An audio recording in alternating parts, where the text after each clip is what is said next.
Salut à tous, c'est Lucille Woodward et bienvenue dans Long Live, le podcast de la longévité. Dans cet épisode, j'ai eu envie de parler d'argent. Oui, le vrai nerf de la guerre, l'argent, le flouze, le blé, la maille, la moula, les thunes. Parce que c'est bien grâce à l'argent que l'on prépare aussi sa longévité, sa vie plus ou moins confortable après la quarantaine, après la cinquantaine et aussi pour la retraite. Alors j'ai invité Héloïse Boll, plus connue sous le pseudo Oseille et compagnie sur Instagram. Héloïse est une ancienne journaliste spécialisée dans l'économie. Elle est co-autrice du livre Haute Thune citoyenne et propose des séminaires, des conseils et d'éducation financière dans son entreprise Oseille et compagnie.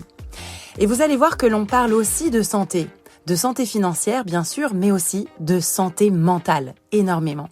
Et si finalement l'argent avait une influence directe sur notre bien-être, c'est un épisode très constructif et instructif. Vous verrez. Je vous souhaite une bonne écoute.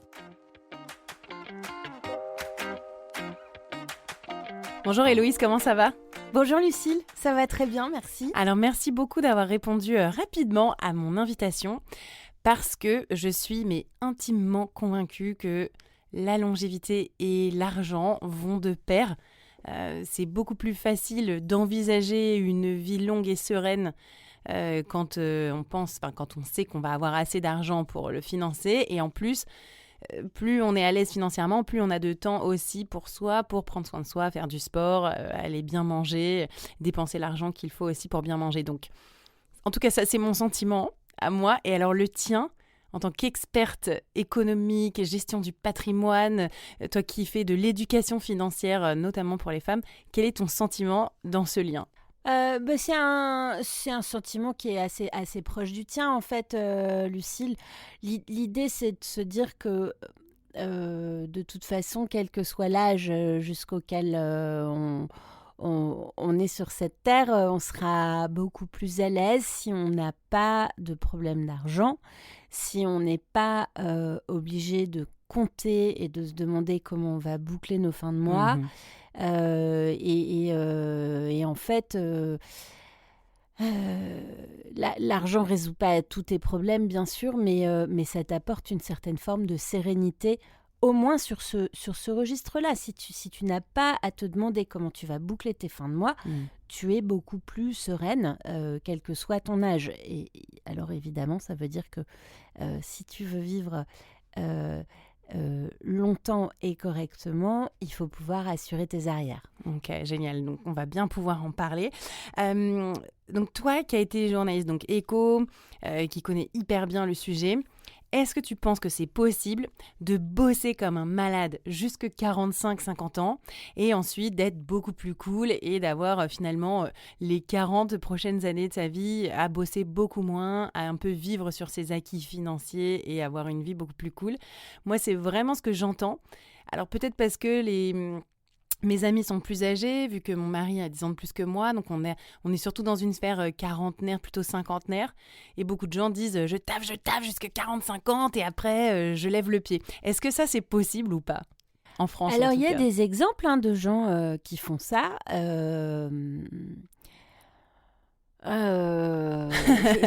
cherches, je vois les yeux. Non, mais il y a des exemples. La question c'est, est-ce que vraiment tu as envie de vivre une vie où tu fais rien d'autre et où tu as un mode de vie d'asset total jusqu'à tes 45 ans ou tes 50 ans et après tu kiffes. Je trouve que c'est un choix de vie qui est un peu radical, que je condamne pas, mais c'est un choix de vie que finalement peu de gens se donnent les moyens de faire et qui n'est pas toujours compatible avec le fait d'avoir une famille, par exemple, si tu en as une. Mais il y a quand même un fond de vérité. Un fond de vérité dans tout ça, qui est qu'aujourd'hui, on sait que les carrières après 50 ans sont beaucoup plus difficiles, notamment quand tu bosses dans des grosses entreprises. Il y a quand même un certain nombre de personnes qui se retrouvent placardisées sur la touche ou reléguées à France Travail et puis quand France Travail s'arrête, qui n'ont plus du tout d'indemnité, etc. Donc, l'idée de se dire, je sais que probablement jusqu'à 50 ans, je vis mes meilleures années professionnelles, en tout cas les plus lucratives sur le plan financier, et je serais probablement obligée aussi de lever le pied après parce que je n'aurais pas forcément le même type de carrière. Elle est très réaliste. Après, qu'est-ce que lever le pied à 50 ans ? Qu'est-ce que est-ce que ça va être vraiment arrêté ? Est-ce que ça va être monter une boîte, auquel cas tu penses que tu vas lever le pied, mais probablement tu vas pas du tout lever le pied, simplement tu vas travailler un peu différemment. Ce qui est certain, c'est que c'est pas idiot de se dire dans tous les cas que les années pendant lesquelles on arrive à gagner très correctement sa vie sont des années dont il faudrait profiter pour mettre en place un certain nombre de choses et clairement pour s'enrichir en fait, et pour faire face justement à des périodes de creux et à des années qui seront moins lucratives. Hyper intéressant. C'est sûr que vraiment la placardisation après 50 ans, c'est encore extrêmement le cas et d'autant plus après 60 ans. Enfin, je veux dire, c'est que ce soit pour les femmes comme pour les hommes. Parce que toi, tu parles beaucoup de la différence de genre, mais finalement, après 60, je pense que tout le monde est exactement à la même enseigne, quoi. Ça fait peur et en même temps, ça peut être aussi des opportunités. Comment est-ce que tu éduques, toi, finalement, tes clients à ce genre de période ? Ces situations-là, ça peut être des opportunités si tu les as bien anticipées. Enfin, comme toutes les reconversions, si tu as vu venir le mur devant toi et que tu l'as vu se rapprocher et que tu as réfléchi à ce que tu voulais faire, à ce que tu pouvais faire, dans quelles conditions, que tu as fait les formations qu'il fallait, etc., c'est déjà pas évident d'y arriver. Mais si tu as complètement pris le mur sans le voir arriver et que tu subis la situation, c'est évidemment beaucoup, beaucoup plus difficile. Donc, en gros, toi, ton conseil, ce serait vers la cinquantaine, quand tu sens que de toute façon, à un moment donné, ça va s'arrêter peut-être, il faut déjà d'emblée penser à plus tard, aux 5 ou 10 prochaines années, les formations qu'il faut mettre en place, c'est quoi ? Alors, je ne suis pas coach carrière, mais j'ai l'impression que c'est quand même une réalité. On le sait aujourd'hui qu'on sera obligé de changer de carrière plein de fois dans notre vie, et que c'est bien de réfléchir à des plans B, des plans C régulièrement parce que justement quand un mur se présente, c'est sympa d'avoir un peu des portes de sortie, des choses qui nous enthousiasment aussi. Même si elles ne sont pas forcément aussi lucratives. Et c'est d'autant plus facile de prendre ces tournants-là un peu radicaux à 50, 45, 50, 60 ans, qu'on a bien préparé la suite, qu'on a mis en place des socles financiers un peu solides. Évidemment, on prend les choses beaucoup plus sereinement quand on a assuré ses arrières. Alors, qu'est-ce que c'est ces socles financiers solides, assurer ses arrières ? Donc là, typiquement, tu as les personnes qui écoutent ce podcast, c'est majoritairement des femmes, mais il y a aussi des hommes, entre 35 et 50 ans.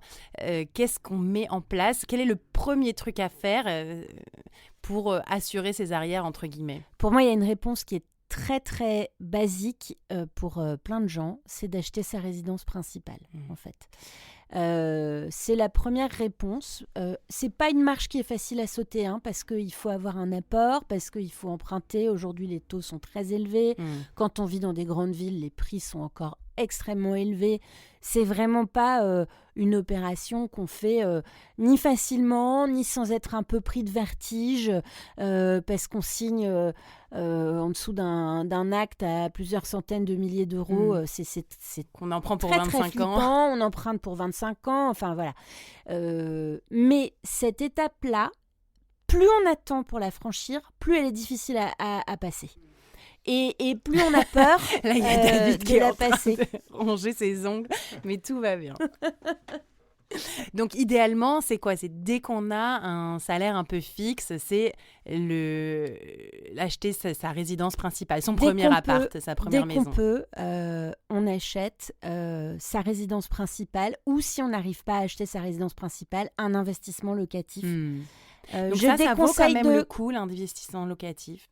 Alors, ça dépend comment tu le fais, mais en tout cas, l'idée, c'est de profiter de ce qu'on appelle l'effet de levier du crédit.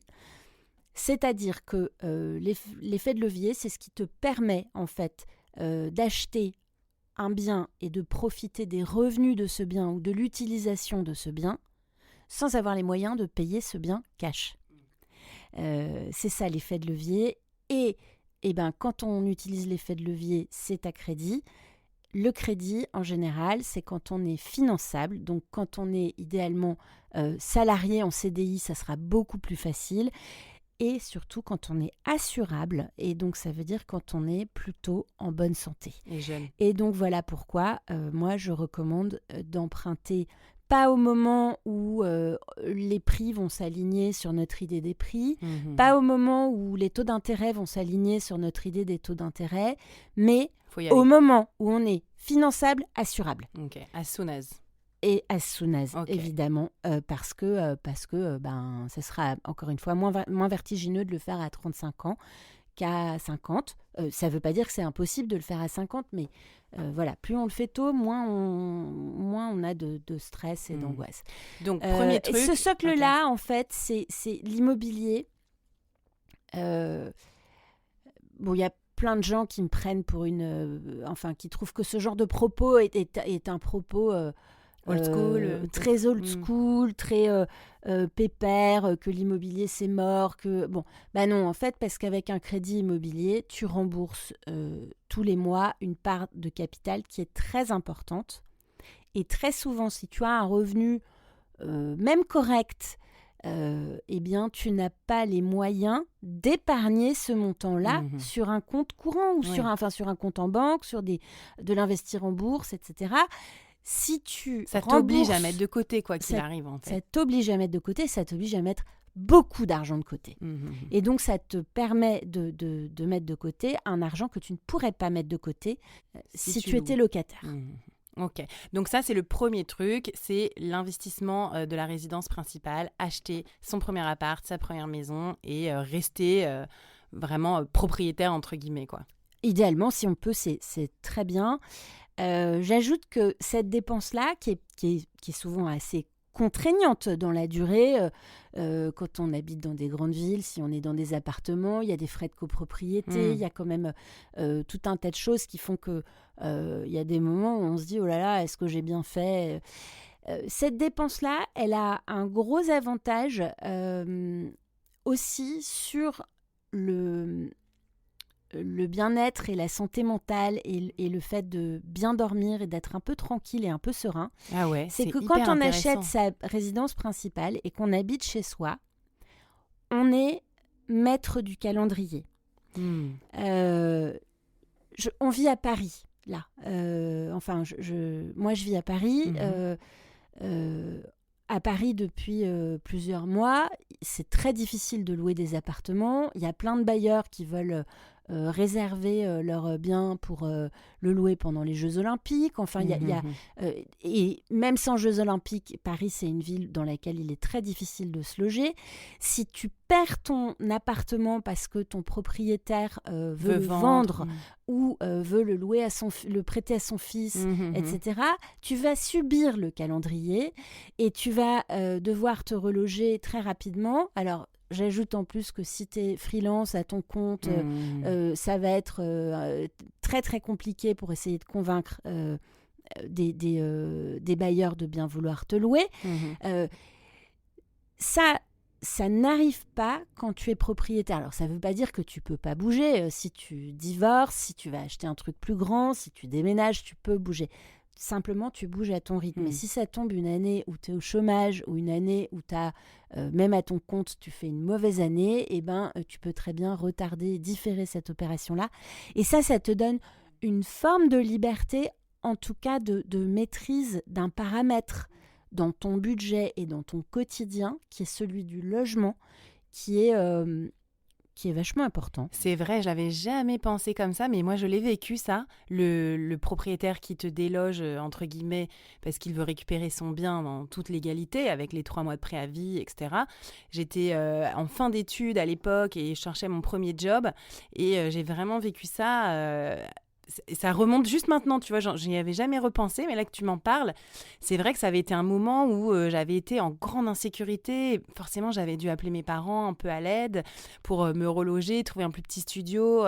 Et ça avait été vraiment assez difficile. J'avais dû demander la caution de mon beau-frère et de ma sœur parce que c'était hyper compliqué, en fait. C'est vrai que ça, c'est en termes de santé mentale, finalement, la finance, l'indépendance financière, c'est énorme. Oui, et à l'inverse, la dépendance financière peut générer un stress très très fort, la dépendance ou le stress financier, le fait de te dire que tu vas manquer d'argent, que tu ne sais pas comment tu vas assurer ton avenir à court ou moyen ou long terme. Voilà, ça a des effets sur ton stress et sur ta sérénité, à l'inverse. Alors donc, le premier socle, l'investissement immobilier de résidence principale ou locatif si jamais on n'arrive pas à acheter là où on habite. Ensuite, est-ce qu'il y a un ordre peut-être pour augmenter au fil du temps son patrimoine ou en tout cas son aisance financière? Est-ce que c'est l'assurance vie? Est-ce que c'est la résidence secondaire? Est-ce que c'est le bitcoin, la bourse? Où est-ce qu'on va? Alors, l'ordre que j'aime bien donner, moi, c'est plusieurs choses. C'est d'abord un compte sur lequel on a les provisions, c'est-à-dire de quoi faire face à ses dépenses pour l'année, c'est-à-dire son rattrapage d'impôts, si on sait qu'on va en avoir un, Rattrapage d'impôts. son rattrapage de cotisation sociale quand on est à son compte et qu'on sait qu'on va avoir un rattrapage, etc. Ça, c'est la première pile, c'est les provisions. C'est l'argent qui est provisionné donc pour des dépenses qui vont arriver de façon certaine. Après, tu as... Donc ça, c'est vraiment sur ton compte en banque, un petit cash flow, un petit coussin de cash que tu mets quoi sur un compte développement durable, des trucs comme ça que tu peux débloquer des livrets, rapidement. enfin des comptes sans risque et donc sans risque en général, ça rapporte pas forcément des trucs de dingue. Mais que tu as du voilà, jour au lendemain, tu peux risque faire ton virement. Voilà. Ok. La deuxième chose, c'est la fameuse épargne de précaution, l'épargne de secours, celle qui sert à faire face aux coups durs en fait. Celle qui te sert à monter dans un avion en urgence sans avoir négocié le prix du billet parce que ton père s'est cassé la jambe à l'autre bout du monde et qu'il faut aller le récupérer. Celle qui te sert à aller emmener ton chat chez le vétérinaire parce qu'il est tombé et que cher, tu ça. vas payer ça très cher et qu'il va falloir l'hospitaliser pendant plusieurs jours. Celle qui te sert à remplacer ta voiture si tu as besoin d'une voiture pour aller bosser et que la tienne vient de te planter du jour au lendemain. Carrément. Bon, Et voilà, ça... les pannes de sécurité, ça sert à des trucs pas drôles. Hein. Vraiment, Mais alors ça, c'est... parce que déjà, tu payes ton emprunt immobilier. Ouais. Et donc après, c'est quels sont les pourcentages que tu dois mettre chaque mois sur ces petits couches de sécurité? Je raisonne pas par pourcentage chaque mois parce que les pannes de sécurité, si tu veux, on dit souvent qu'il faut entre 3 et 6 mois de salaire pour les salariés. Entre 3 et 6 mois de salaire de que sécurité. C'est le double. J'ai pas ça du tout. Le double pour les freelances.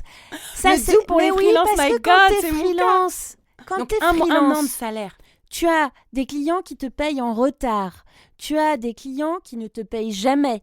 C'est vrai. Tu as des années où tu n'as pas de clients ou beaucoup moins de clients. Il faut pouvoir faire face à ce genre de période. Et donc, c'est pas forcément un an de salaire pour tout le monde. Okay. Simplement, si tu as des charges très lourdes, par exemple un crédit immobilier qui te coûte très cher et 3 enfants à domicile qui sont adolescents et bientôt en études, eh ben, tu sais que tu as un train de vie qui est quand même un peu plus cher, un peu plus élevé qu'une femme célibataire qui vit dans un petit studio et qui est locataire. Donc voilà. Mais les freelances. Et donc cette épargne, il faut la constituer au fil du temps, autour de 3-6 mois de salaire. Et puis, les personnes qui ont eu la chance de réussir à la constituer, normalement, une fois qu'elle est là, si tu veux. Bon, si tu puisses dedans parce que tu as un vrai problème, il faudra que tu la reconstitues un petit peu, mais elle est fondamentale, celle-là, parce que c'est pareil, c'est l'épargne qui te permet de bien dormir. Et donc, c'est vrai. Avant de penser à la bourse, l'assurance vie, les plans d'épargne retraite, etc., celle-là, elle est vraiment, vraiment fondamentale. Et ça, c'est 3-6, un an de salaire. Tu les mets dans quel genre de compte? Pareil. Tu les mets, pareil, sur des comptes accessibles, disponibles. sans risque. Alors, tu as beaucoup de gens qui te disent, oui, mais les gens surestiment les besoins qu'ils ont en épargne de secours. Eh bien, ça dépend qui. Et ça dépend, encore une fois, des situations de vie et des circonstances, mais régulièrement quand même. Donc c'est quoi le genre de comptes sur lesquels il faut les mettre? Alors des livrets A, des livrets de développement durable et solidaire. Ouais, mais ça c'est limité, non? Parce que par exemple 6 mois de salaire, c'est quand même conséquent. Hein, il y a plein de gens pour qui un livret A limité à 22 950 € par personne, c'est déjà, un très bon couple, un très bon montant, et ça dépasse déjà largement 6 mois de salaire. D'accord, donc en fait on remplit les petits livrets, quoi. Oui, en fait souvent il faut les la résidence principale, remplir ses livrets, ça c'est la prio. Et ensuite après tu peux penser... Moi j'y suis pas déjà, j'ai pas le deuxième step, mais j'imagine plus tard un jour les troisième, quatrième step, c'est quoi? Et après tu peux penser à une épargne de long terme qui, elle, pourra être un peu plus risquée, parce que tu sais que tu n'en auras pas besoin tout de suite, et que donc si elle est investie mais qu'elle fluctue, c'est pas grave, parce que tu as un job, tu as ta résidence principale, tu as une épargne de secours, finalement, même si tu as investi en bourse et que la bourse se casse la figure, tu n'as pas besoin de cet argent, tu peux attendre que la bourse remonte. Si tu investis ton épargne de secours sur les marchés, ça t'as du stress.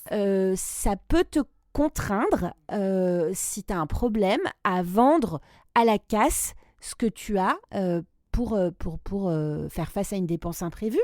Et donc c'est très important de bien faire la différence entre les niveaux de risque que tu peux accorder à ton épargne, et de bien faire la différence entre l'argent qui doit être disponible tout de suite.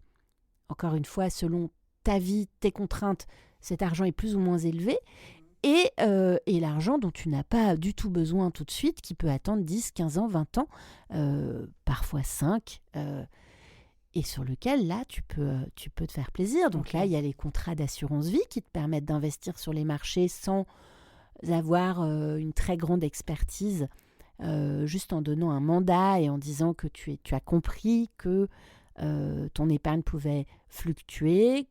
Ça te permet aussi de doser un petit peu le niveau de risque que tu as entre ce qu'on appelle les unités de compte qui fluctuent et ce qui s'appelle le fonds en euros, qui est la partie un peu sécurisée des contrats d'assurance vie. Donc sur les montants que tu investis, tu peux doser le risque. Donc ça, c'est pas mal. C'est assez utile. Moi, j'aime beaucoup les contrats d'assurance vie à partir d'un certain seuil. Ça peut pas forcément être la première pile qui constitue ton patrimoine. Mais à partir du moment où tu commences à avoir une assise financière un peu solide, il faut vraiment y réfléchir. Ok, donc l'immobilier, les petits livrets pour le coussin d'épargne, l'assurance vie. Et ensuite, peut-être un dernier, est-ce que les lois Pinel, les investissements locatifs, la résidence secondaire, ou plutôt la bourse, le côté Bitcoin, un peu risque, investir sur les marchés étrangers, est-ce que ça, c'est des choses intéressantes La bourse, les marchés étrangers, tout ça, tu peux le faire via ton contrat d'assurance vie. Okay. Ça ne veut pas dire qu'il faut faire les choses que via ton contrat d'assurance vie, mais déjà, quand tu n'as pas une expertise très poussée, l'assurance vie va te permettre d'investir sur les marchés américains, sur les marchés européens, sur les marchés émergents. Elle va te permettre d'investir en obligations ou en actions, qui sont les deux grandes classes d'actifs sur les marchés.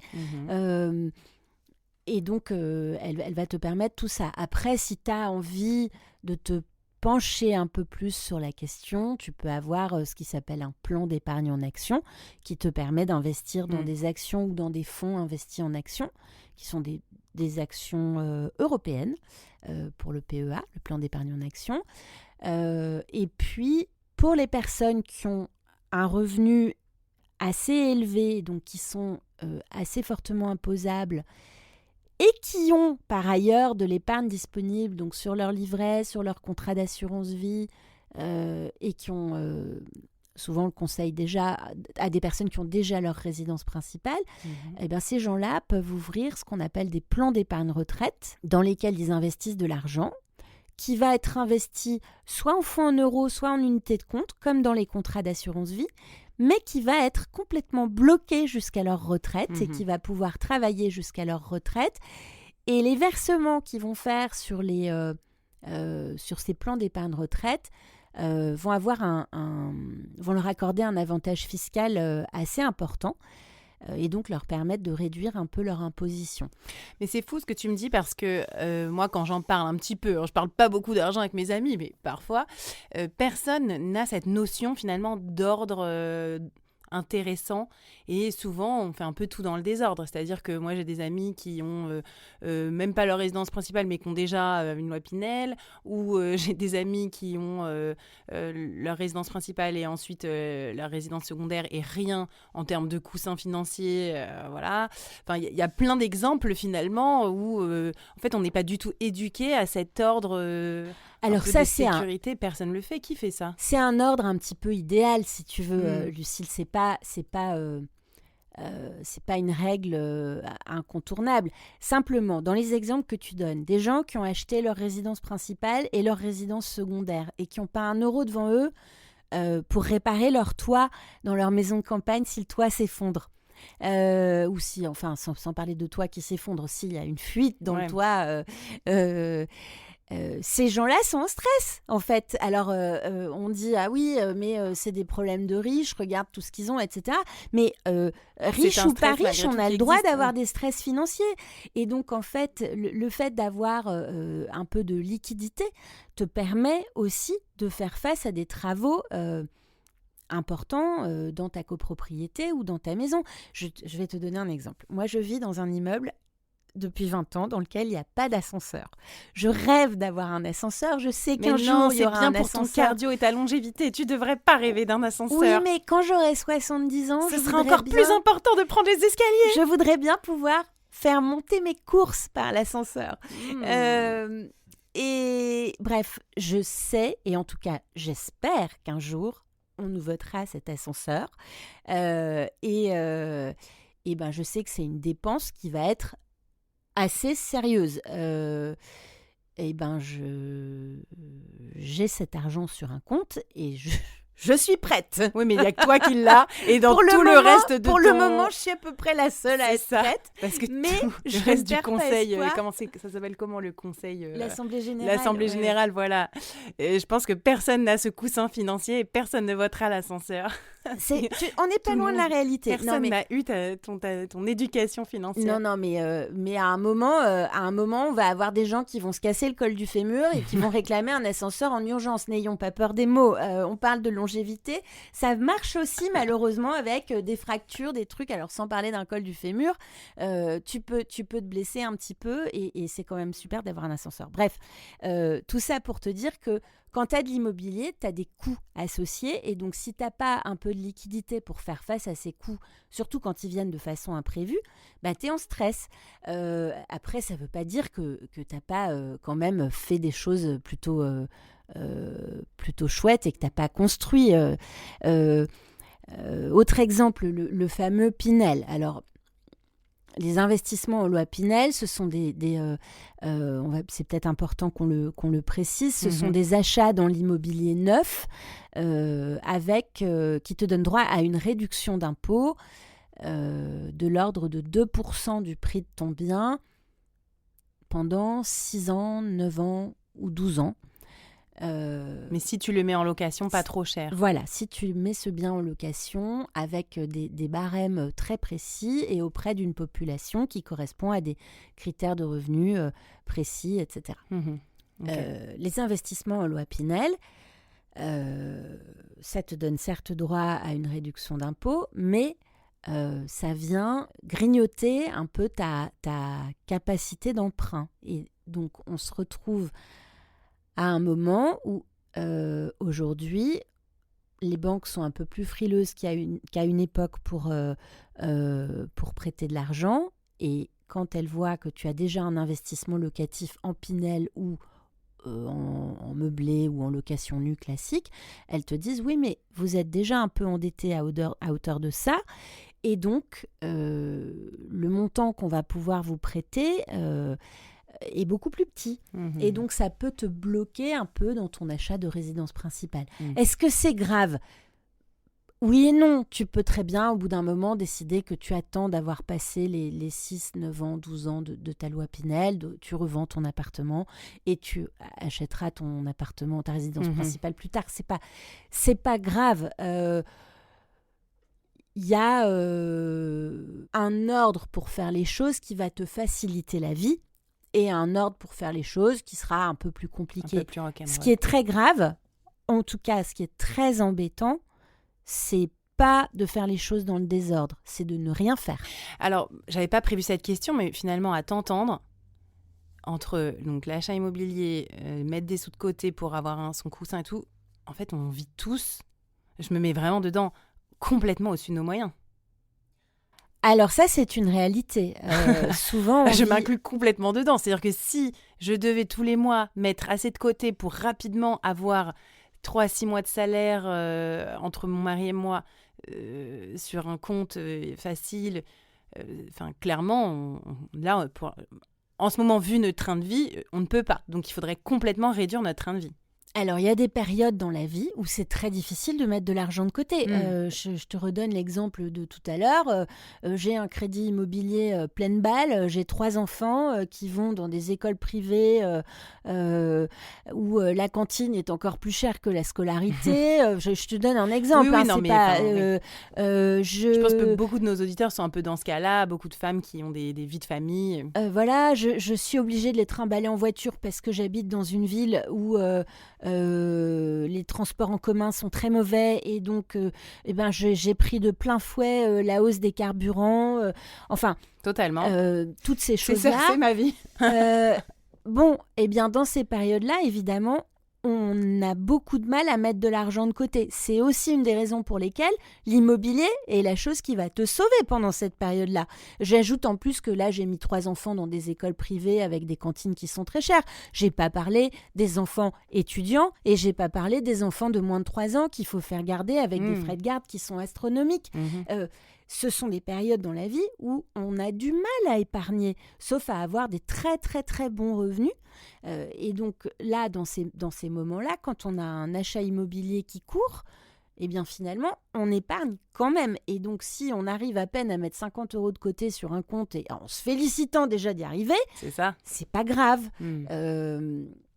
Voilà, évidemment, y a des tas de périodes aussi et des tas de gens qui ont déjà réussi à faire l'achat immobilier et l'épargne de précaution, et ça va très bien en fait, hein, c'est déjà énorme. Après, il y a des moments dans la vie où on a davantage de capacité d'épargne. Quand les enfants s'en vont et qu'ils sont enfin autonomes, ça c'est quand même assez sympa, à condition de continuer à avoir un job lucratif. Et puis voilà, il y a des moments où c'est plus facile, mais c'est aussi le moment quand les enfants s'en vont où on peut aussi un petit peu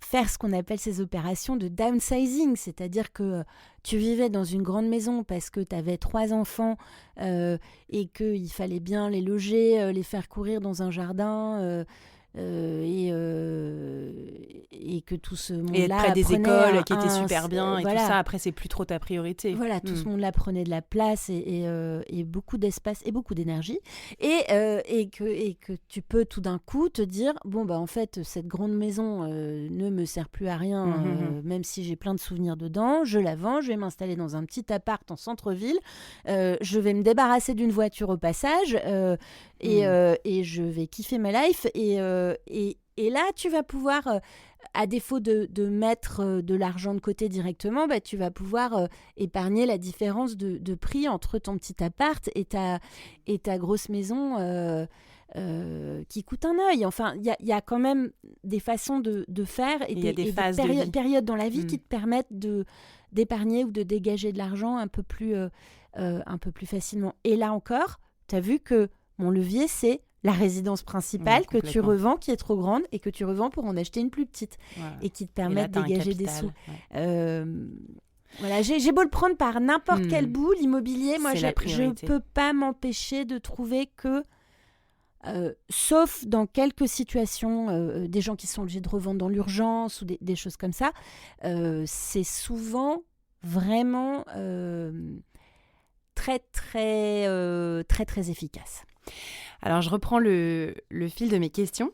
Tu as écrit un livre qui s'appelle Autune citoyenne, et donc tu as ce compte Instagram qui s'appelle Oseille et compagnie, où tu fais beaucoup d'éducation financière, à l'indépendance financière, notamment envers les femmes qui sont toujours un peu moins bien payées, et surtout tu reviens très souvent dans des espèces d'automatismes de genre où les femmes, sans se rendre compte du tout, en fait c'est pas forcément malveillant, mais les femmes ne se rendent pas du tout compte d'inégalités dans lesquelles elles se mettent financièrement. Est-ce que tu peux nous en dire plus sur ce sujet ?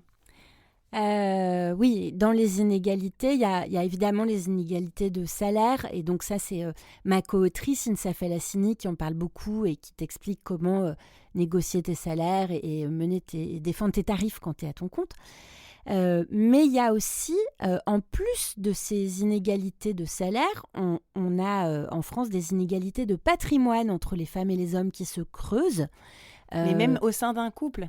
Oui, alors même si c'est un peu difficile de faire le détail sociologiquement, de faire le détail au sein des couples, moi, de mon bureau, je l'observe quand même très très largement quand je reçois des couples. Dans 80% des cas, le patrimoine de monsieur est beaucoup plus élevé que le patrimoine de madame. Pourquoi ? C'est l'héritage ou... Ah non, au contraire, c'est souvent... Enfin, au contraire. Il y a un premier phénomène qui est que, évidemment, si tu gagnes moins, tu peux moins mettre d'argent de côté.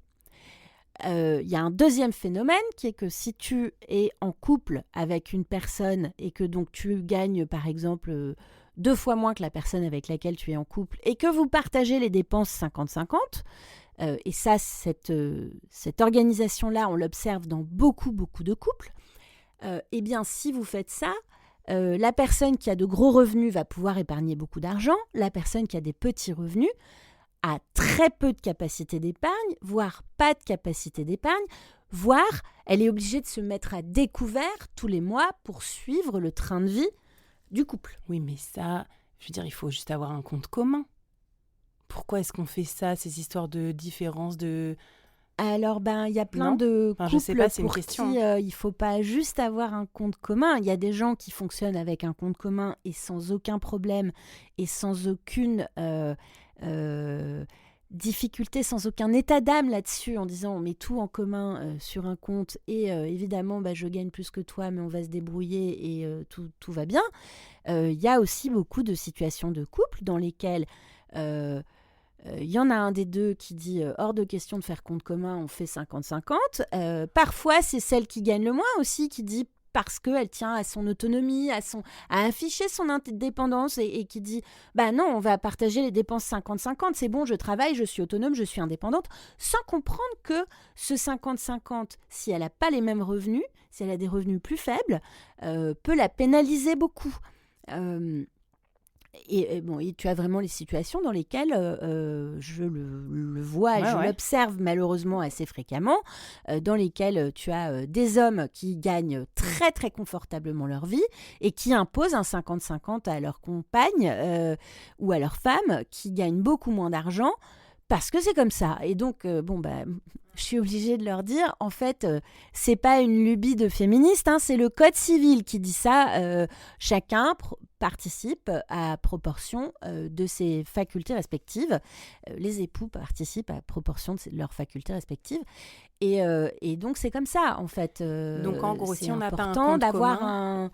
une équité dans la façon dont on répartit les dépenses. Donc, en gros, si on n'a pas de compte commun, il y a quand même un compte familial et où, en gros, chacun met dans le compte familial une proportion de ce qu'il gagne, en gros. Bah, ça serait en tout cas, ça serait plus facile. Alors, je vois apparaître aussi de temps en temps dans ma communauté des questions que je trouve très dures en fait, qui sont pour moi à la limite vraiment de la violence économique. Je reçois le témoignage d'une jeune femme il y a quelque temps qui me dit je suis enceinte de 6 mois, je voudrais bien ouvrir un compte joint avec mon copain, mais il veut pas, lui, il veut qu'on fasse tout sur Tricount.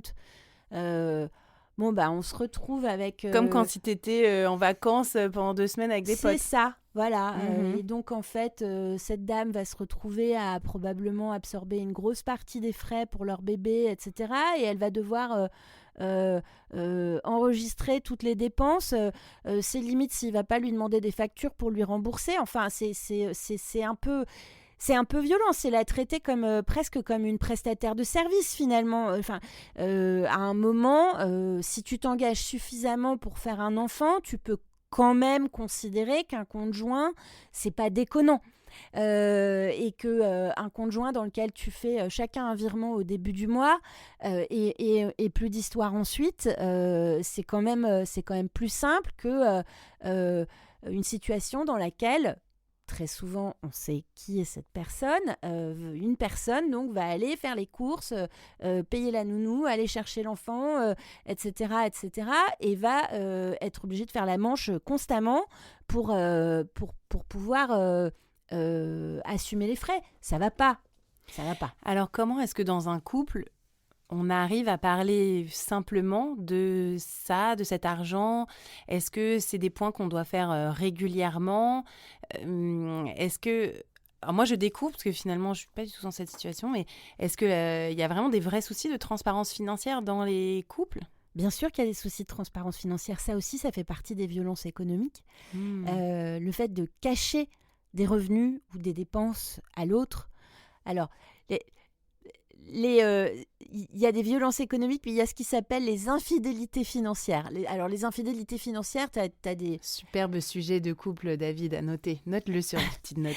Dans les infidélités financières, tu as le petit coup de canif au contrat qui passe un peu inaperçu. Je vais m'acheter une paire de chaussures, c'est pas tout à fait le moment, je vais pas communiquer à mort sur cette paire de chaussures, j'attendrai quelques jours avant de la sortir et voilà. Bon, je vois. Ou j'achète, je sais pas, des illustrations qui me font plaisir et j'ai fait une petite folie, je passe ça un peu sous les radars pendant quelques temps. Petite infidélité financière. Je suis poursuivie par le fisc pour plusieurs centaines de milliers d'euros parce que j'ai vraiment déconné dans la déclaration de mes comptes et des comptes de ma boîte. Et j'en parle pas.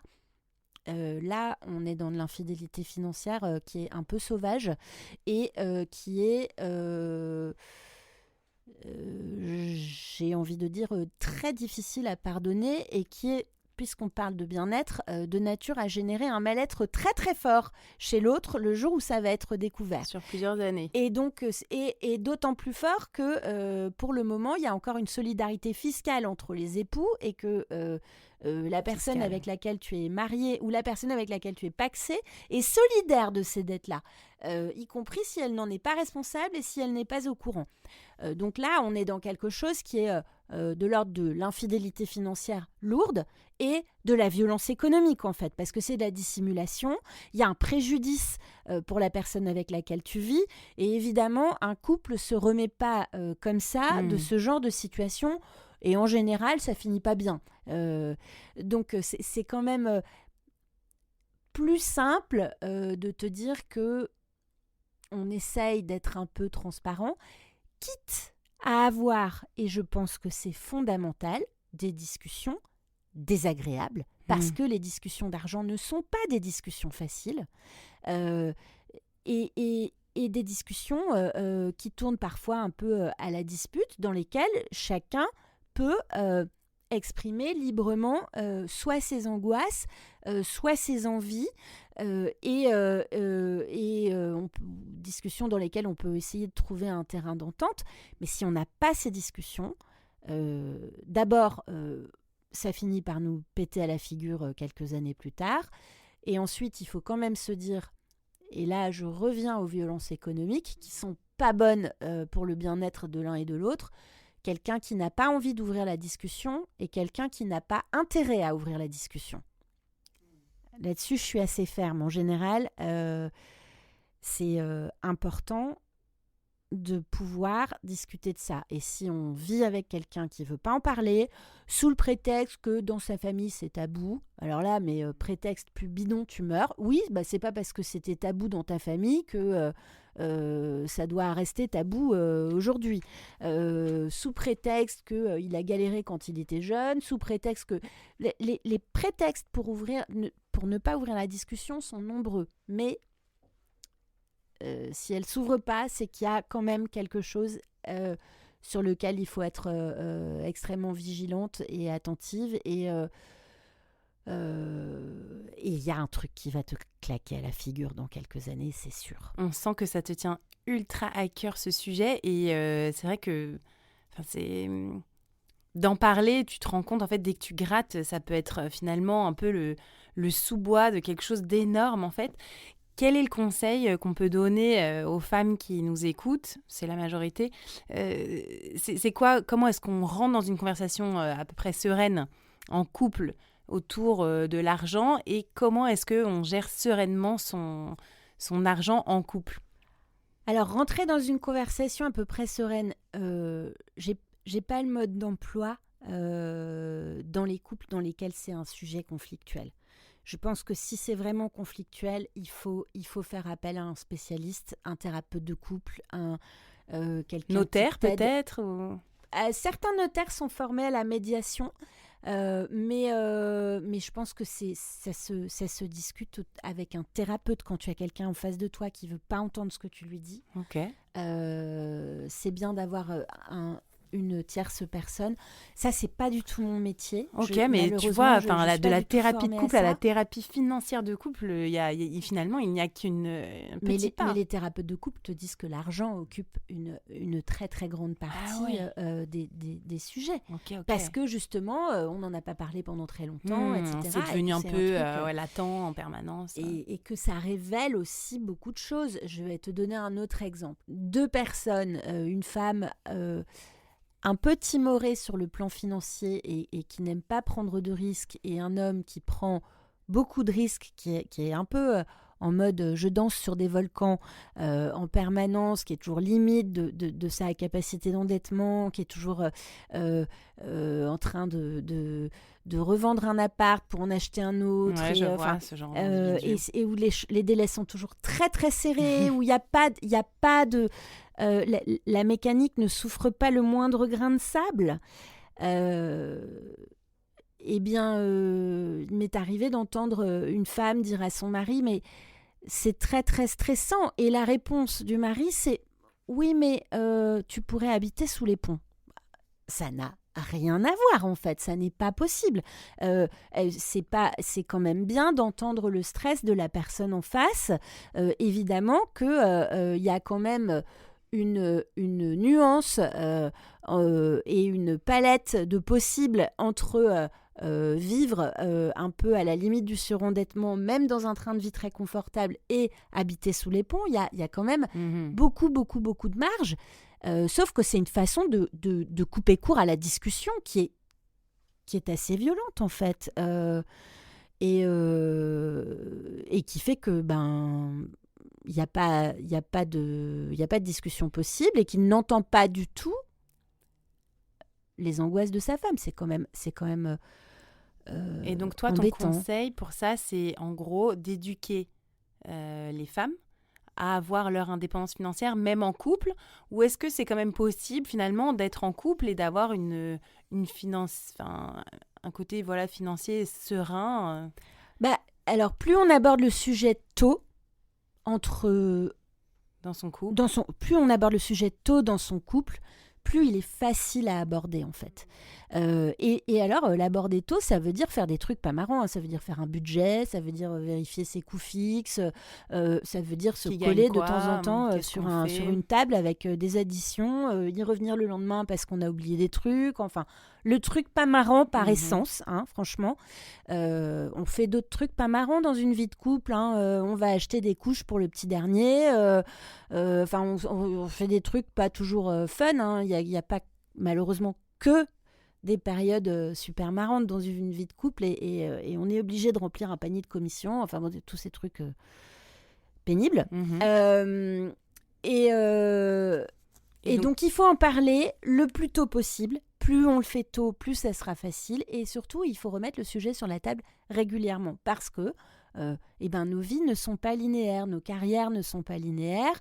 On peut avoir un job mieux payé, puis un job un peu moins payé, puis de nouveau une super hausse de carrière. Alors en général, au moment de la naissance des enfants, si je te la fais très schématique, madame va se retrouver dans un placard ou au 4/5e quasiment d'office parce qu'il n'y a pas tellement le choix, qu'il n'y a pas de solution de garde pour le mercredi. Et monsieur va avoir 1-2 promotions. Et donc, les écarts de salaire qui étaient très faibles au départ vont se creuser de façon assez phénoménale. Dans ces moments-là, il faut revoir le budget et il faut revoir les contributions de chacun. C'est normal. Et puis, alors, il y a un rendez-vous qui est un rendez-vous printanier, qui est le rendez-vous de la déclaration de revenus, qui est un rendez-vous très casse-pied. On peut l'aimer ou la détester. Plus ou moins long, selon la façon dont on a organisé les choses. Mais en fait, ce rendez-vous-là, il est très utile parce qu'il y a énormément d'informations dans les déclarations de revenus, notamment combien a gagné la personne avec laquelle tu vis. Parce que parfois, quand cette personne a des bonus, des variables, qu'elle est à son compte, tu sais pas, et parfois même la personne... de pas le savoir. Mais non. Incroyable. Lucille, tu ne soupçonnes pas le nombre de personnes qui ne savent pas elles-mêmes combien elles gagnent. Je te promets. Qui ne savent pas faire la différence entre le brut, le net avant impôt, le net après impôt. Qui ne connaissent pas le montant de leur bonus, qui ne connaissent pas parce qu'elles sont... à leur compte leur chiffre d'affaires de l'année d'avant. C'est vraiment... c'est pas simple, en fait, ces sujets-là. Et alors, il y a des gens qui dissimulent, mais souvent, c'est pas de la mauvaise foi, c'est qu'on a du mal à faire les additions, qu'on a oublié des petits trucs. Voilà. Et bien, dans la déclaration de revenus, il y a tout ça. Et tu es même obligé de quand même surveiller un peu si tout ce qui a été pré-rempli a bien été pré-rempli parce qu'il y a des organismes qui font des oublis, etc. Donc, c'est un peu le moment aussi où tu peux te poser et te dire, voilà, l'an dernier, j'ai gagné ça.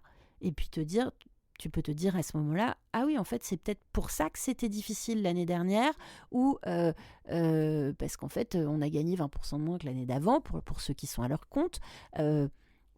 Ou au contraire, te dire, mince, on a gagné 20% de plus, qu'est-ce qu'on a fait avec tout cet argent alors qu'on n'a pas l'impression d'avoir fait plus de choses. Et on va avoir un rattrapage et on n'a pas le petit coussin de livret A. Et regardons un peu les choses. Bon, c'est pas des exercices marrants, mais encore une fois, c'est des exercices qui te permettent de bien dormir. Tout à fait. On parle finalement énormément de santé mentale. Mais bien sûr. À quoi je ne m'attendais pas du tout. Pour terminer cet entretien qui est vraiment ultra intéressant, j'aurais voulu qu'on parle d'héritage. Et finalement, il y a 2 formes d'héritage. Il y a l'héritage qu'on va recevoir de ses parents. Et sur ce point, quand j'ai préparé notre entretien, j'ai lu pas mal d'articles qui expliquent que nous, finalement, la génération des millennials, génération Y millennials, donc nés entre 70, 90, 2000, on va être les plus dotés en héritage que jamais dans l'histoire de l'humanité. Il y a plus de 90 000 milliards de dollars, euros qui seraient prêts à être déversés sur nos comptes à la mort de nos parents. Donc, qu'est-ce que tu penses de ça ? Qu'est-ce qu'il faut faire ? Est-ce qu'il faut parler déjà à nos parents de l'héritage ? Moi, je viens d'une famille où il y a eu un énorme problème d'héritage dans la famille de ma mère. Et c'est resté, en fait, ma mère, ça reste quand même quelque chose de psychologiquement très ancré, elle nous l'a transmis aussi, puisqu'on l'a vécu. Comment est-ce qu'on fait pour bien préparer l'héritage ? Est-ce qu'on peut parler, quand on a 40 ans, 50 ans, à ses parents de notre héritage ? Est-ce que c'est mal ? Alors, je pense que c'est pas mal, mais ça dépend un peu du type de relation que tu as avec tes parents. Alors, la première chose quand même qu'il faut savoir, c'est qu'effectivement, il va y avoir de très gros niveaux de patrimoine qui vont tomber dans les porte-monnaies de cette génération, les enfants des baby-boomers. Simplement, cette richesse, elle est très très mal répartie entre les enfants des boomers. Et évidemment, il y a ceux qui vont en avoir, et puis il y a ceux qui vont en avoir très peu, et ceux qui vont pas en avoir du tout. Aujourd'hui, en France, les héritages représentent 60% des patrimoines. Ça veut dire que si tu as un bon patrimoine, il y a quand même de fortes chances pour que l'argent que tu as gagné et mis de côté, et les appartements ou maisons que tu as achetés et mises de côté, pèsent moins lourd que tout ce que tu vas recevoir de tes parents. Ce qui est profondément injuste parce que, encore une fois, tout ça, c'est les patrimoines pour les gens qui ont du patrimoine et ceux qui n'en ont pas, en général, n'ont en plus pas d'héritage pour combler tout ça. Donc, ça, c'est la première nuance que j'apporterais à ce sujet. La deuxième nuance, c'est que la génération des boomers est aussi une génération qui va connaître la longévité. Tout à fait. En tout cas pour une grande partie d'entre eux. Et donc, des coûts de dépendance qui vont probablement être beaucoup plus importants que ce qu'on avait anticipé, ou ce qu'ils ou elles avaient anticipé. Et que... et du coup, des héritages très tardifs, finalement, c'est presque un saut de génération. Très tardif avec des sauts de génération. Finalement, si ton grand-parent décède à 105 ans... Et puis des gens qui n'auront plus d'héritage de succession à transmettre parce que pour assurer leur dépendance, ils auront grignoté petit à petit ce qu'ils avaient. Oui, et donc en fait, on vend la maison pour payer l'EHPAD pendant X années qui finalement se prolongent énormément jusqu'à 100 ans, 110 ans. Et donc, c'est intéressant. Ma conviction là-dessus, c'est que c'est très important de ne pas compter sur ces héritages parce que on ne sait pas ni à quel moment ni pour quel montant ils vont intervenir, ni s'ils interviendront. Alors tu peux avoir aussi, je te fais le scénario noir, ta mère qui se retrouve veuve, et je te la fais très caricaturale, avec un très beau patrimoine et puis un jeune beau-père de 28 ans qui arrive et un mariage et donc et des dispositions testamentaires de la part de ta maman qui font que en fait tout va lui revenir, en tout cas l'usufruit des biens lui reviendra à la mort de ta maman, et donc il faudra que toi tu attendes que ton beau-père de 28 ans soit mort pour hériter, donc tu n'hériteras jamais. Bon, je te fais évidemment des situations très très tout peut arriver, très très caricaturales, mais tout peut arriver. Tu as aussi beaucoup d'histoires d'abus de faiblesse qui sont mises au jour avec des montants subtilisés qui sont parfois colossaux. Et même si tu arrives à identifier qui est la personne, et ben, quand l'argent a été investi dans une maison dans la Pampa, ou quand l'argent a été complètement dépensé, et ben, tu ne pourras pas récupérer tes sous. Enfin, il y a tout un tas de situations qui font que ça me paraît très présomptueux de compter sur ces héritages. Super intéressant. Mais si tu as une bonne entente avec tes parents, avant de leur suggérer de te faire des donations anticipées, ce que tu peux déjà demander, c'est de dire: est-ce que vous êtes assez à l'aise avec l'idée de me dire ce qu'il y a dans votre succession ? Qu'est-ce que vous avez ? Où sont vos comptes ? Comment ça se passe le jour où vous n'êtes plus là ? Est-ce qu'il y a des endroits où on peut trouver les papiers si vous arrive quelque chose, etc. Ou même des choses qui vont sans forcément mourir, mais même une dégénérescence du cerveau qui fait que voilà, on n'arrive plus à retrouver ce qu'il faut. Ouais. Donc finalement, c'est quand même bien d'en parler sereinement si c'est possible dans la famille. Et idéalement d'être un peu transparent. Moi, j'appartiens à une famille où on n'a pas de problème à parler de ça, donc j'ai pas j'ai pas le blocage sur ce terrain-là, et j'ai la chance d'avoir des parents qui me parlent de façon très transparente, donc je sais à peu près. Après, ils sont très jeunes, ils sont parfaitement en forme, voilà. On verra bien, hein. Mais Oui. je sais à peu près où trouver les papiers s'il y a un problème. Mais ça, déjà, je trouve que c'est un... Ça te donne une forme de sérénité, de savoir que les trucs sont à peu près rangés correctement. Et réglo aussi, je veux Et dire. réglo. Bon, ça, tu peux pas toujours le savoir. De temps en temps, on a des surprises aussi au moment des disparitions de nos parents, hein. Mais voilà. Après, il y a un certain nombre de parents que je reçois régulièrement chez Oseille et compagnie qui disent, moi, je voudrais que la succession que je vais transmettre soit le moins coûteuse possible pour mes enfants. Je voudrais vraiment optimiser. Mais là-dessus, je trouve que c'est très important d'être très mesuré, parce que tu as des gens qui donnent très jeunes et beaucoup trop à leurs enfants, notamment la nue propriété de leur résidence principale, par exemple. Et eh bien, ces donations qui interviennent parfois vachement tôt, souvent elles peuvent t'empêcher de faire ce que tu veux plus tard. Par exemple, de vendre un appartement, il faudra que tu demandes l'autorisation de tes enfants. Ça peut entraver un peu tes mouvements futurs, et donc il faut faire un peu attention. La fiscalité des héritages, c'est une réalité, mais c'est pas une réalité si violente que ce qu'on veut bien dire. Il faut quand même savoir que chaque parent peut transmettre à chaque enfant 100 000 € sans aucun impôt. Et d'ailleurs, la plupart des successions ne sont pas fiscalisées. Ça veut dire que un couple marié, je te fais le cas de 2 personnes qui meurent en même temps, qui a 3 enfants, peut transmettre 200 000 € à chacun de ses enfants avant le premier euro de fiscalité.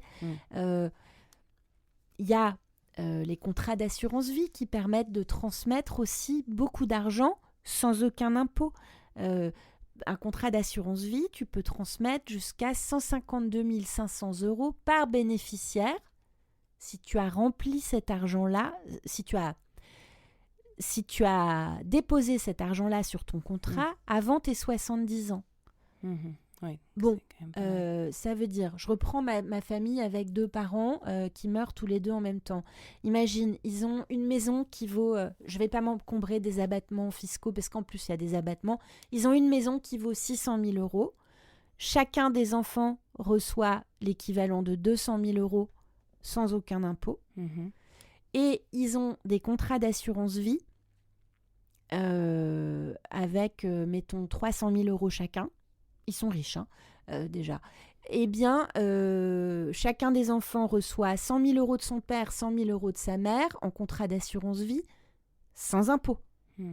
Donc, à un moment, c'est bien que les parents puissent, quand ils ont un peu d'argent, c'est-à-dire plus que l'épargne de précaution, réfléchir à penser aux contrats d'assurance vie, qui sont un dispositif de transmission très très efficace.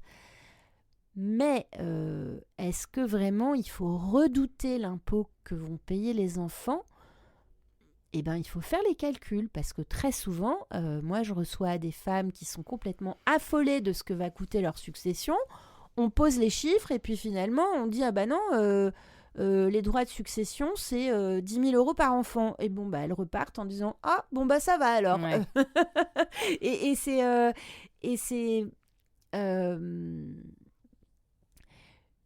je veux dire que c'est bien d'y penser, mais il y a des choses auxquelles il faut aussi penser, comme une dépendance, comme le fait de pouvoir garder la main un petit peu sur ce qu'on a construit, comme une certaine forme d'autonomie, et pas donner trop tôt. Pas donner ni trop tôt, ni trop. En revanche, il y a un sujet qui est pas mal à aborder avec ses parents et qui est un sujet beaucoup plus délicat. Ouais. Mais là encore, ça dépend du lien que tu as peut-être du lien avec que tu as avec eux et puis de leur propre histoire avec ces sujets-là. Et ce sujet-là, c'est celui de la dépendance.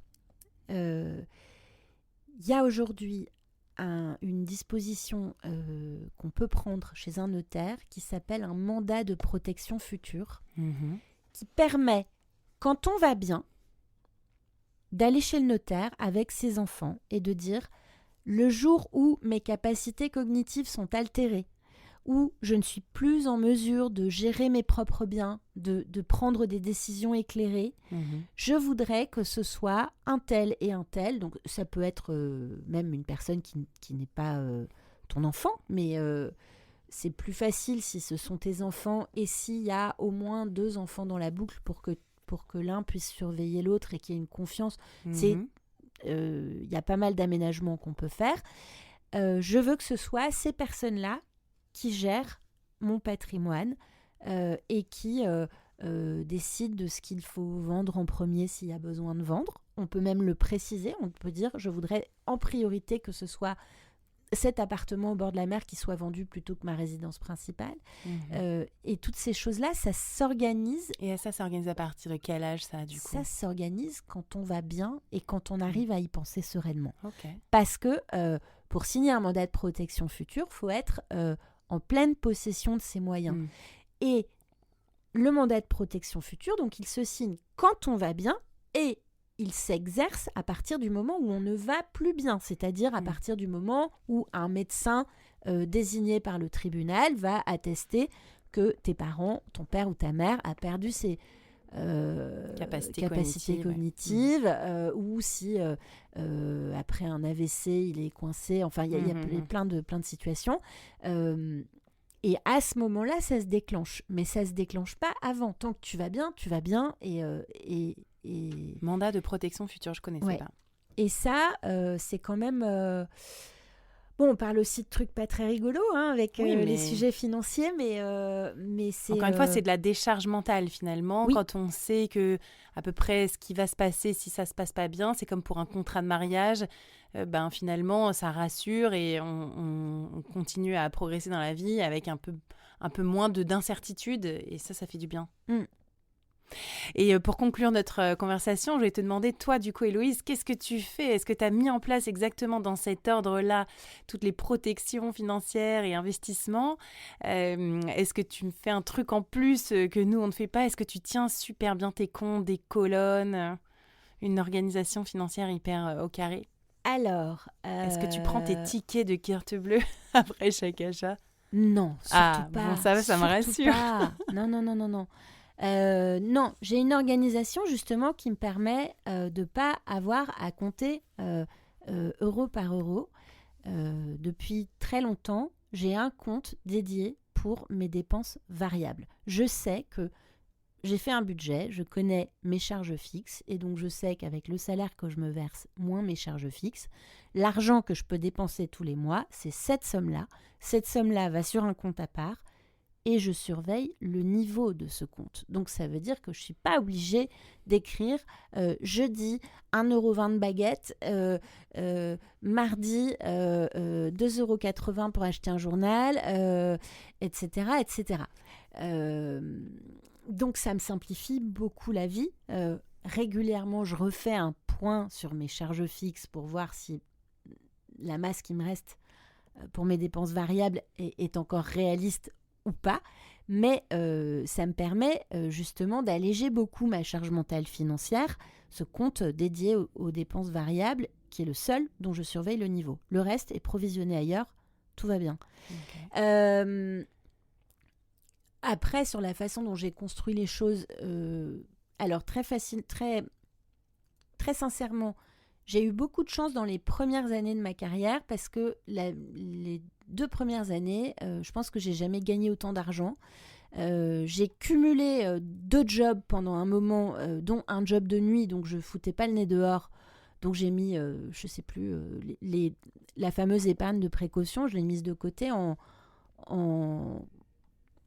3-4 mois.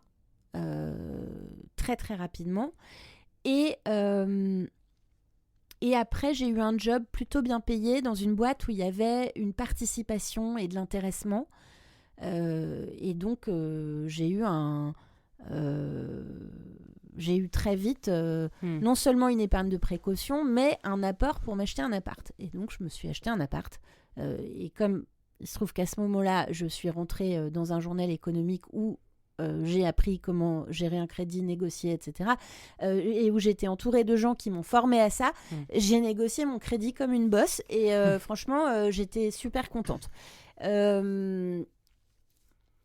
Après, y a eu des années pendant lesquelles j'ai pas mis beaucoup d'argent de côté parce que j'avais des enfants petits, des frais de nounou, et voilà. Et pourtant, on avait 2 salaires, mais on vivait à Paris. Enfin, tout allait bien. Hein, j'étais pas du tout malheureuse. On vivait très confortablement, mais on n'a pas mis énormément d'argent de côté. Et puis après, j'ai fait toutes les petites piles. Que j'entretiens plus ou moins, encore une fois, selon les années, selon mes salaires. Voilà, j'ai fait une pile investissement locatif il y a quelques années. Et puis, j'ai pu faire, parce que j'avais investi assez tôt dans mon appartement et parce que l'échéance du remboursement total approchait, j'ai pu me reconvertir dans un métier qui, pour le moment, est moins lucratif que mes dernières années de salaire quand je travaillais comme journaliste salarié, titulaire, etc. Et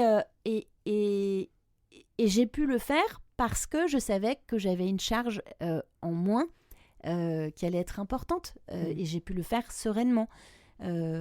Voilà. Alors après, est-ce que je suis la fille la plus riche du village ? Clairement, non. Est-ce que je me sens riche ? Est-ce que tu dors le mieux du Clairement, village ? Oui, parce que malheureusement, c'est très prosaïque aujourd'hui. Tu es propriétaire d'un appartement à Paris, même s'il n'est pas uniquement à toi. Oui, statistiquement, tu fais partie des personnes qui sont dans les 10% les plus riches. Est-ce que je vis comme un nabab ? Clairement non. Est-ce que je dors bien ? Oui. Et ça n'a pas de prix. Mais ça n'a pas de prix. Non, le sommeil, c'est clairement le meilleur médicament avec le sport. Et dernièrement, pour conclure, du coup, maintenant que tu es en sérénité mentale vis-à-vis de ta stabilité financière, est-ce que tu fais le job pour le sport, l'alimentation équilibrée, pour avoir une longévité et profiter justement de cette stabilité financière ? Alors Est-ce que c'est compatible finalement ? Parce qu'il faut être stable financièrement, donc travailler, mettre de côté, pas trop dépenser, et du coup aussi pour prendre soin de soi, avoir ce temps qu'on n'a pas quand on travaille plus. Est-ce que l'équation est possible ? Je fais du sport, mais je ne suis pas suffisamment assidue. Ça, c'est clair. Je me dis qu'il y a beaucoup de choses. Je suis une grosse marcheuse. Je marche beaucoup dans Paris. Et je cours. C'est pas suffisamment complet comme entraînement. Il faudrait que je fasse un peu plus de yoga, de gymnastique, de gainage, de choses comme ça. Quant à la nourriture, je n'ai absolument aucune volonté. Je peux me vautrer dans le sucre, mais vraiment de façon totalement irrationnelle. J'aime bien manger. Je vis avec un homme qui fait très bien la cuisine, qui est très gourmand. Et donc, voilà, c'est clairement pas les endroits sur lesquels je suis le plus au point. Mais j'essaye de faire un minimum. Il y a eu des périodes dans ma vie où c'était un peu plus suivi et où c'était un peu plus facile. Voilà. Je garde un souvenir. C'est pas une justification, hein, c'était juste des questions comme ça pour savoir si l'équation est vraiment possible d'arriver à tout gérer non, mais dans le meilleur des mondes.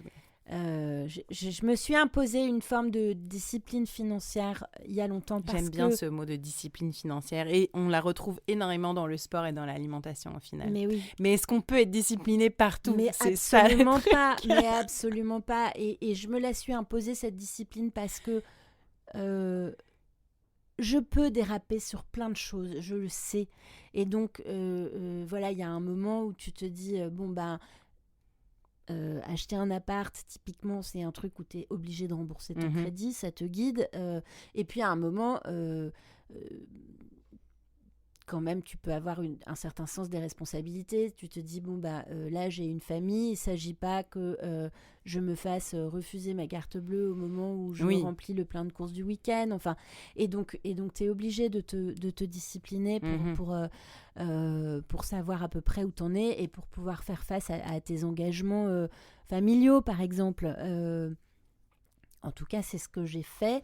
La discipline, malheureusement, tu peux pas... Enfin, j'adorerais pouvoir te dire que je suis disciplinée partout, sur tous les registres, et que je n'ai pas de défaut, que je ne crie jamais sur mes enfants, et que... un autre sujet. Que je suis parfaitement sereine et bienveillante et douce, et que... un problème, pas de problème. Malheureusement... la personne parfaite n'existe pas, et tant mieux. Merci beaucoup, Héloïse, pour cet échange vraiment très intéressant et très inspirant. Donc, je rappelle qu'on peut te suivre. On peut te suivre sur Instagram, Oseille et compagnie, et ton dernier livre, Aux thunes citoyennes. Merci, Lucille. Merci, à bientôt.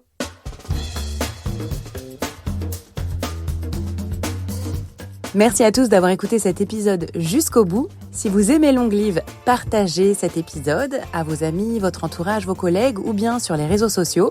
Vous pouvez nous mettre des étoiles, le maximum d'étoiles sur vos applis d'écoute en streaming. Mettez-nous aussi des commentaires positifs ou bien des remarques et des suggestions constructives, on apprécie. Et puis si vous souhaitez me soutenir un petit peu plus loin, vous pouvez télécharger mes programmes, adhérer à l'Expérience Club. Les préventes viennent de se terminer, mais la saison 2 arrive tout bientôt et vous pourrez acheter votre place courant août et début septembre. Merci beaucoup et à tout bientôt. Salut!